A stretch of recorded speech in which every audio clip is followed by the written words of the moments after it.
गद्य साहित्य के क्षेत्र में इनके महत्व का अंदाजा इसी बात से लगाया जा सकता है कि गद्य साहित्य के विभिन्न विधाओं के इतिहास में कालों का नामकरण इनके नाम को केंद्र में रखकर किया गया है। जैसे उपन्यास के इतिहास में प्रेमचंद। अब प्रेमचंद जी का नाम कौन नहीं जानता।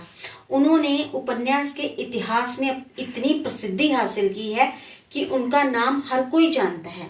उन्हीं के नाम पे प्रेमचंद पूर्व युग, प्रेमचंद युग, प्रेमचंदोत्तर युग।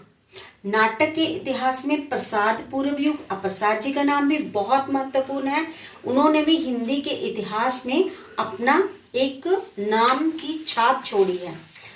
प्रसाद पूर्व युग, प्रसाद युग, प्रसादोत्तर युग। ऐसे ही आलोचना के इतिहास में शुक्ल पूर्व युग, शुक्ल युग, शुक्लोत्तर युग। शुक्ल जी ने भी अपने बहुत सारे तथ्य त्रुटियां जो हिंदी में थी उनको तथ्यों को दिया और त्रुटियों को निकाल कर हिंदी का ये रूप हमारे सामने प्रकट किया जो आज हम हिंदी का रूप देखते हैं।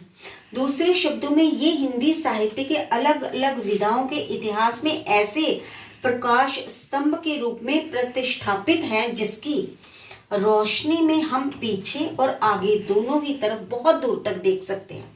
ऐसे मैंने आपको तीनों युगों के बारे में, भारतेंदु युग, द्वितीय युग और छायावाद युग के बारे में पूर्ण रूप से विस्तार पूर्वक मैंने आपको जानकारी दी है कि इन युगों में पहले हिंदी क्या थी। भारतेंदु युग में, द्वितीय युग में उसने कैसे अपनी प्रगति करी, कैसे उसका विकास हुआ, छायावाद युग में उसने और कैसे उत्तरोत्तर वृद्धि हुई, उसमें किन किन त्रुटियों को निकाला, कैसे कैसे जो इतिहासकार थे उन्होंने अपना योगदान दिया और हिंदी का ये रूप जो आज हम देख रहे हैं ये हमारे तक पहुंचा।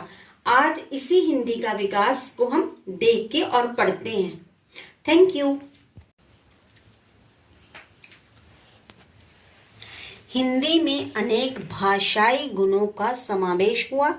अभिव्यंजना की विविधता, बिंबों की लाक्षणिकता, रसात्मक लालित्य छायावाद युग की अन्यतम विशेषताएं हैं। हिंदी काव्य में छायावाद युग के बाद प्रगतिवाद युग 1936 ईस्वी से 1956 ईस्वी, प्रयोगवाद युग 1943 ईस्वी से 1950 ईस्वी, नई कविता 1951 ईस्वी से 1967 ईस्वी आदि आए। इस दौर में खड़ी बोली का काव्य भाषा के रूप में उत्तरोत्तर विकास होता गया। पद्य के ही नहीं गद्य के संदर्भ में भी छायावाद युग साहित्यिक खड़ी बोली के विकास का स्वर्ण युग था।